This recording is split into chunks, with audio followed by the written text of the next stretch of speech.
I never thought my marriage would come to this. Sitting across from my husband at dinner, his face calm, almost too calm, as he made the most shocking request of my life. I want you to do it. With them. My heart slammed against my chest. My hands trembled as I set my fork down, staring at the man I thought I knew. The man I trusted. His words echoed in my mind, twisting like a knife. I wanted to believe this was a joke. But the way he looked at me, the way his fingers tapped against the table, I knew it was not. And that was just the beginning. I used to believe my marriage was built on love, trust, and unshakable loyalty. For 10 years, we had what others might call the perfect relationship. At least, that was what I thought. My husband, Daniel, was the kind of man people respected. A provider, a gentleman. He always made sure I had everything I needed, from expensive gifts to surprise vacations. But love is not about material things, is it? It is about feeling safe, cherished, valued. Lately, something had changed. It started with the small things, longer nights at work, distracted conversations, a coldness in his touch that I tried to ignore. I would lie awake at night, staring at the ceiling, wondering what had shifted between us. I convinced myself it was just stress. Life had a way of making people drift apart, but deep down I felt it. A storm was coming. One evening, he invited me to dinner at our favorite restaurant, a cozy place where we used to laugh and talk for hours. I had hoped this was his way of making things right between us, of bridging the growing distance.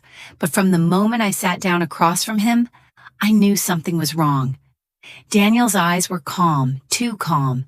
His fingers drummed lightly against the table, his expression unreadable. And then, as casually as if he were asking about the weather, he said it. I want you to do it with them. The words did not make sense at first. My mind struggled to process what I had just heard. What? What are you talking about? My voice was barely above a whisper, my stomach twisting into a tight knot. His lips curled into the faintest smile. I want you to sleep with them. 5 of them. A chill ran down my spine. I blinked, thinking, hoping that I had misunderstood. Daniel? This is not funny. But he was not laughing. He was just sitting there, staring at me, waiting. My breath turned shallow. My hands clenched into fists under the table. Why would you say something like that? I forced out, my voice shaking. He tilted his head slightly as if he were contemplating his answer. Because I need to know, he finally said. Know what? I nearly choked on my own words. If you would do it, if you would betray me.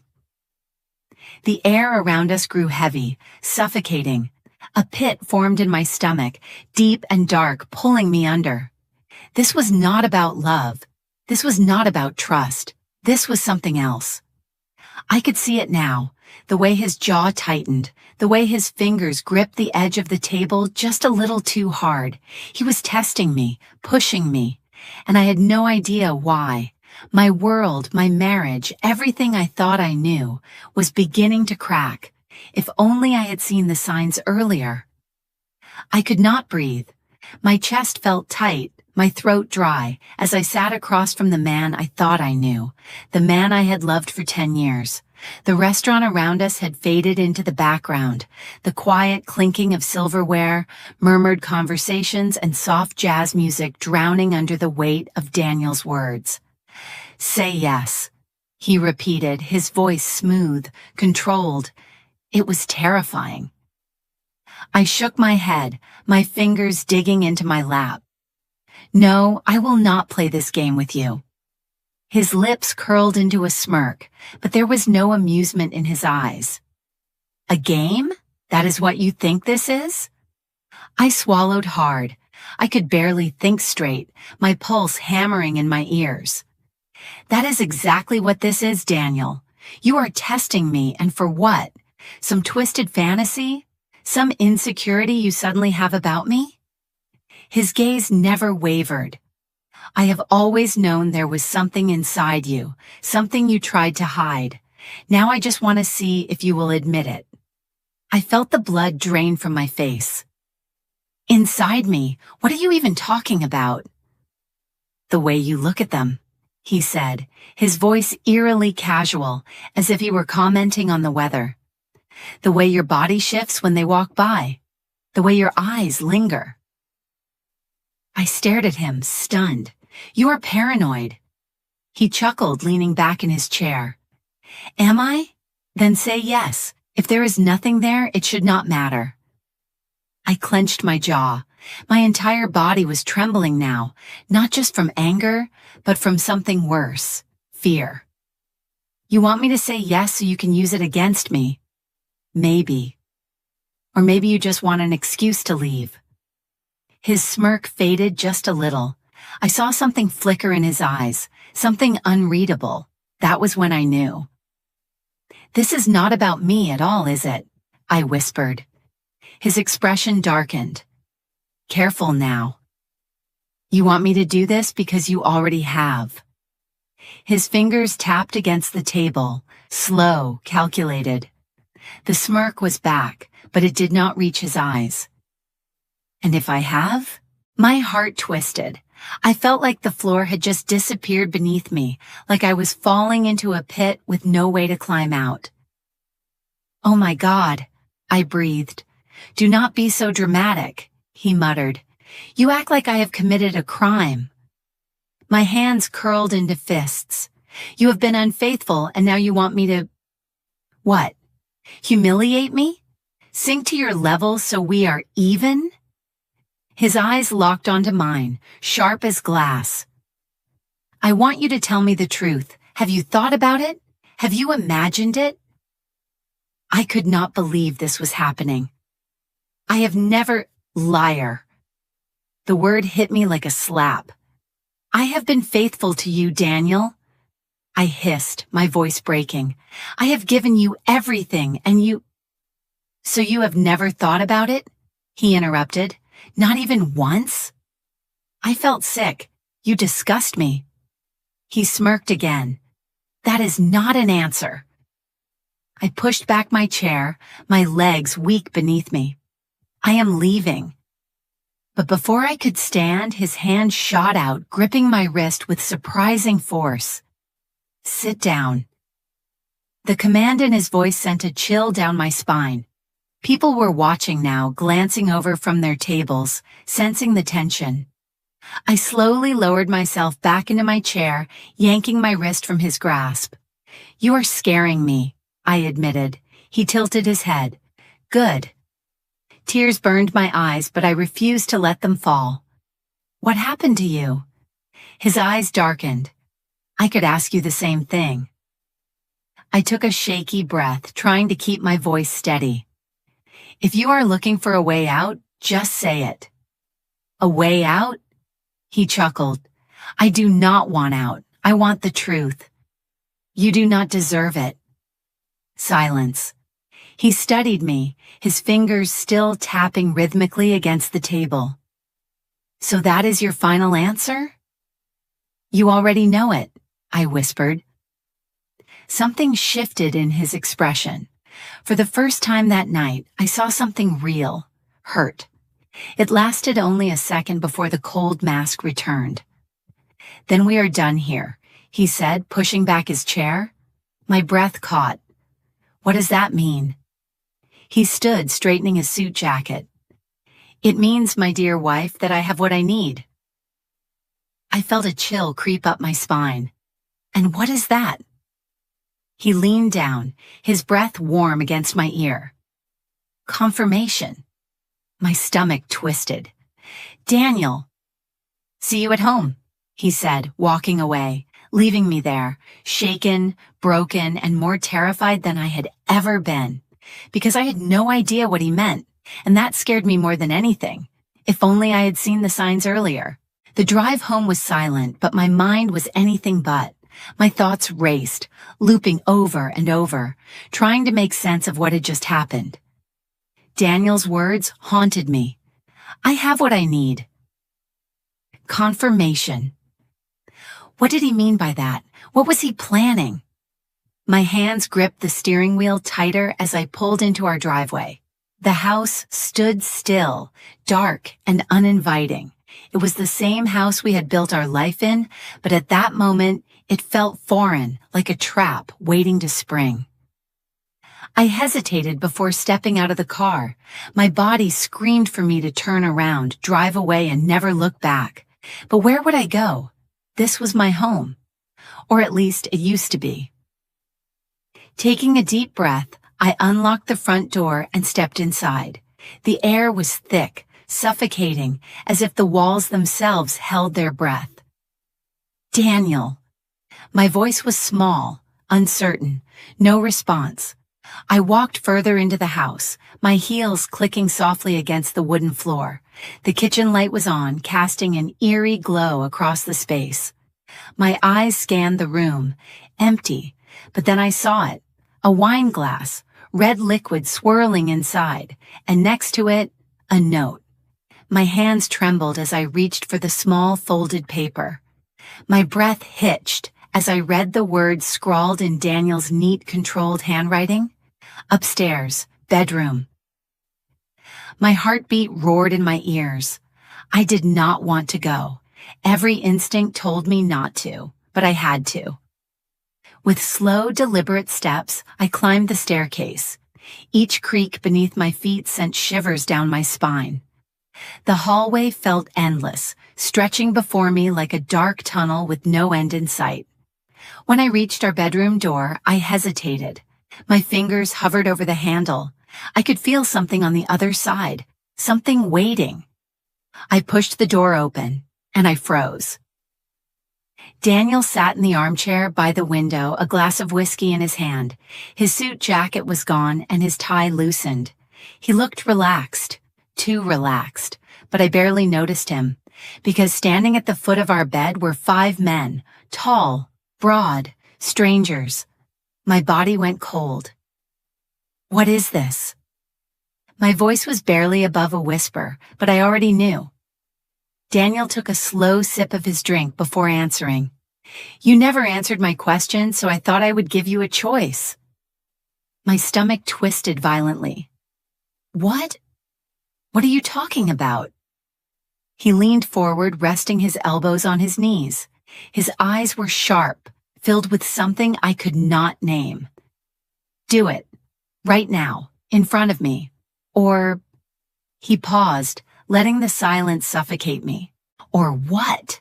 I managed to choke out. He smirked. Or we are done. The room spun. My pulse pounded in my ears. You are insane. Am I? He raised a brow. I am giving you exactly what you want. I never wanted this. I screamed, my voice cracking. He exhaled, shaking his head as if he were disappointed. I do not believe you. I turned to the men, my chest rising and falling in ragged breaths. They stood there, unmoving, watching. Not a single one spoke. Get out. My voice wavered, but I forced strength into it. No one moved. I said, get out, I screamed, still nothing. Daniel sighed dramatically, standing up. They do not move unless I tell them to. My head snapped back to him. What the hell is wrong with you? His face hardened. What is wrong with me? No, the real question is, what is wrong with you? You walk around pretending to be the perfect wife, but I see right through you. I know the thoughts in your head, the desires you try to hide. Tears blurred my vision. You do not know anything about me. Do I not? He took a step closer. Then prove it. Walk out that door and never look back. But if you hesitate... His smirk returned. Then I was right about you all along. I felt like I was suffocating. You are sick, I spat, my voice thick with disgust. He just smiled, and that was when I knew. He had never loved me, not really. I had spent 10 years devoted to a man who only saw me as an object. Something to control, to test, to break, and I was done. I turned on my heel and ran, down the stairs, through the hall. My vision blurred, but I did not stop. I could hear Daniel's laughter echo behind me, cold and taunting. "You are making a mistake, darling." I slammed the front door behind me, gasping for air. My body shook violently, adrenaline surging through my veins. The night air was freezing, but I did not care. I had made my choice, and I would never look back. Samantha held me tightly as I broke down in her arms, my sobs uncontrollable, my body trembling violently. I had not realized how much I had been holding in, how much fear, betrayal, and devastation had been building inside me until this moment. She did not rush me. She just held me, her hand stroking my back in soothing circles, whispering reassurances that I could barely process. "You are safe now," she kept saying. "You are safe." But was I? The moment Daniel's name crossed my mind, my entire body tensed again. He was still out there. He was still my husband, and I had no idea what he was capable of. Samantha must have felt my body stiffen because she gently pulled away, looking me over with concern. "Come on, let's get you in the car." I let her guide me, my legs still weak, my breath shaky. The moment I sat in the passenger seat, I felt a strange kind of exhaustion settle over me, like my body was shutting down after running purely on adrenaline. Samantha got in, turning to me before starting the car. "What happened?" I swallowed hard, my throat raw. My mind screamed at me not to say it out loud, as if speaking it would make it even more real. But it was already real. So I told her everything. Every word felt like poison on my tongue. The dinner, the accusation, the 5 men in my bedroom, the ultimatum he gave me. Samantha's face shifted from shock to horror to pure rage as she listened. When I finished, she gripped the steering wheel so tightly that her knuckles turned white. "That psycho," she muttered under her breath. I wiped my face, my hands still trembling. "What do I do? I do not even know where to start." She turned to me, her expression fierce. "We go to the police." My stomach clenched. The thought had crossed my mind, but the fear of what Daniel might do in retaliation paralyzed me. "And tell them what?" I asked, my voice weak. "That my husband put 5 men in our bedroom and told me to sleep with them? That he's been playing some sick, twisted game with my life? That he wanted to test my loyalty?" Samantha's jaw tightened. "Yes." I exhaled sharply, my fingers digging into my lap. "He didn't do anything illegal. I ran before anything happened. He'll just deny it, twist everything, make me look crazy."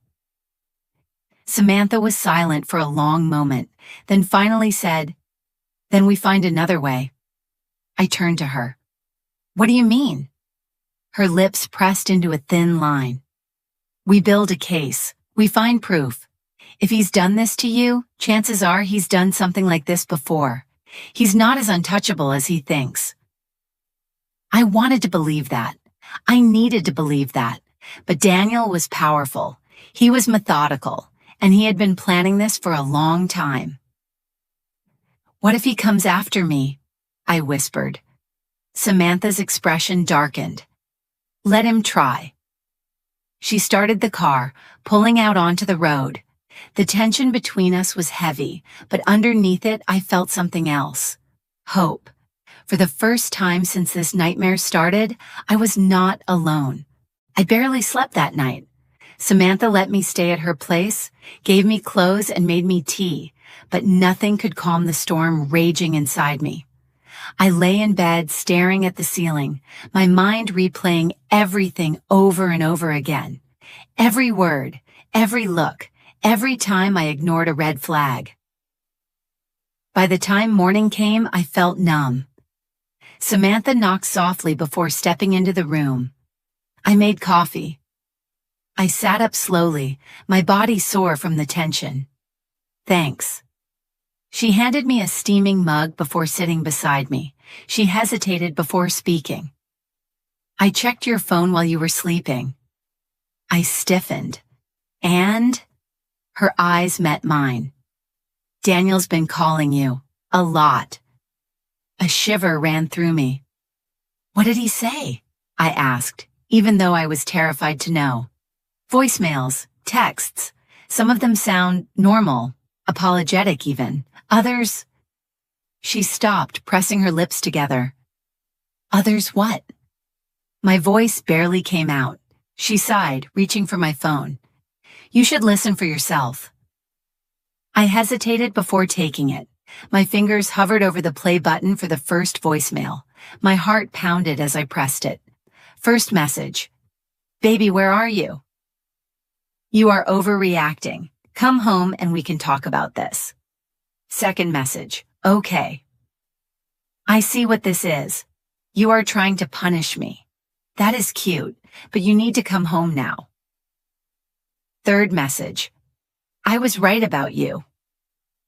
You are exactly what I thought you were. A coward, a liar. My breath caught. Fourth message. Fine. If this is what you want, I will make sure you regret it. You have no idea who you are dealing with. I dropped the phone, my blood running ice cold. Samantha grabbed it, her face hardening. We are going to the police. I opened my mouth to argue, but she shook her head. Number, no more excuses. This is a threat, and we are not waiting around to see what he does next. I nodded slowly, my chest tight. Daniel was not just dangerous. He was hunting me. The station was cold, sterile, the kind of place that made you feel like you did not belong no matter how justified your presence was. A young officer took my statement. His face was neutral, professional, but I saw it. The flicker of doubt in his eyes when I told him about the 5 men in my bedroom, the way Daniel had tested me. Did he physically harm you? The officer asked. No, but did the men touch you? No, because I ran. He exhaled slowly, glancing at his notepad. Miss, I understand this is terrifying for you, but right now, all we have are vague threats and a marital dispute. A marital dispute? Samantha snapped. Did you even listen to what she just said? I did, and I believe she is scared. But without physical evidence, there is not much we can do aside from a temporary restraining order. So what? We wait until he does something? The officer sighed. I suggest you stay somewhere safe, change your routine, and if he makes contact again, call us immediately. I felt like I was going to be sick. That was it? That was all they could do? Daniel had won, again. Samantha stormed out first, muttering under her breath, but I could barely move. My body felt heavy with exhaustion, with despair. This is not over, she said once we were back in the car. I let out a hollow laugh. It feels like it is. She gripped my hand tightly. Number, we fight. We find another way. I nodded, but inside I felt empty. Daniel was still out there. And I knew, deep in my soul, he was not done with me. I sat by the window of Samantha's apartment, staring out at the city below. The streets were busy, filled with people going about their lives, laughing, working, living. But I felt like a ghost. I had escaped my house, but I had not escaped him. Daniel was still out there, still watching, still waiting, and that terrified me. I gripped my coffee cup tightly, my hands trembling as I thought about everything that had happened. How had my life unraveled so quickly? How had I gone from a devoted wife to this? A fugitive, hiding from the man I once trusted with my life. Samantha walked in, her phone in her hand. She had been checking it nonstop since we left the police station, waiting for updates, waiting for something, anything that would prove Daniel had not won, but nothing had come. She sat across from me, her expression unreadable. You need to eat something, she said softly. I shook my head. I can't. You have to take care of yourself. I let out a hollow laugh. Take care of yourself? Sam, my husband just tried to break me in the most twisted way possible. I don't think a sandwich is going to fix that. She exhaled, rubbing her forehead. I know, I hate seeing you like this. I looked away. I hated seeing myself like this, too. Silence settled between us, and then, finally, Samantha spoke. What now? I swallowed hard, the question hanging in the air like a weight on my chest. I don't know, I admitted. What could I do? The police had dismissed my fears. Daniel had money, power, and influence. He was careful. He would never make a mistake big enough to get caught. And even if I took the restraining order, what would that do? A piece of paper would not stop a man like him. You could leave the city, Samantha suggested, but I could hear the hesitation in her voice. She knew what I was going to say before I even said it. And then what? I whispered. Run for the rest of my life? Change my name? Hide forever? She had no answer for that, because there was no answer. Daniel had already taken so much from me, my trust, my safety, my sense of self. If I ran now, I would be giving him the rest of me. I would be letting him win. I could not do that. I would not do that. I clenched my fists, my mind racing. There has to be a way. I thought about the messages he had sent me. I was right about you. You are a coward. You have no idea who you are dealing with. They were threats, yes, but they were also something else. They were a window into his mind. Daniel wanted control. He needed control. And I had just taken that away from him. I had walked out. I had defied him, and that was something he had not expected. That was my leverage. Sam, I said suddenly, my voice steadier than it had been in days. What if I stop hiding? She blinked. What? What if I stop running? What if I face him head on? Her face paled. Are you insane? That's exactly what he wants. He wants you to react. He wants you to get close so he can manipulate you again. Maybe, I admitted, but maybe I can use that. Samantha leaned back, crossing her arms. Okay, I'm listening. I took a deep breath, forcing myself to think strategically. The police won't help me. The legal system won't protect me. But what if I expose him? She frowned. Expose him how? I know him, Sam. I know how careful he is. He never does anything without a plan, but he slipped up. He sent me threats. He revealed his true self in those messages. And if I can get him to go even further, if I can get him to say something incriminating, something that proves he's dangerous. Her eyes widened as realization dawned. You want to bait him? I nodded. I don't have another choice. That is risky as hell. So is waiting around for him to make his next move. She exhaled sharply, rubbing her temples. Okay, let's say you do this. Let's say you do get him to admit something. Then what? Then I go public. I make sure he can't bury this, can't cover it up. I take away his control. Samantha stared at me for a long moment. Then slowly, she nodded. If we do this, we do it carefully. We do it smart. No rushing in, no emotional outbursts. We plan this like a war. Because that's exactly what it is, I said, my voice steady. A war. And for the first time in weeks, I did not feel like I was losing. I felt like I was ready to fight. I do not know what will happen next. Maybe Daniel will see through me. He will perhaps anticipate my every move. He may be even more dangerous than I thought. Or maybe, just maybe I will win. I spent 10 years loving a man who never truly loved me.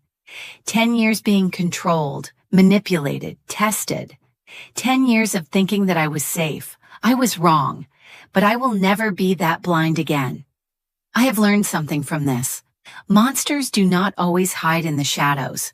Sometimes they sit across from you at dinner. They kiss you goodnight. They say I love you without ever meaning it. And the scariest part? Sometimes you do not even see it coming. But I see him now, and this time, he won't see me coming. What would you do if the person you love turned out to be your greatest enemy? Let me know in the comments below. And remember, sometimes the most dangerous people are the ones who smile the brightest. If you want more real stories like this, subscribe and hit the notification bell. Because trust me, this is only the beginning.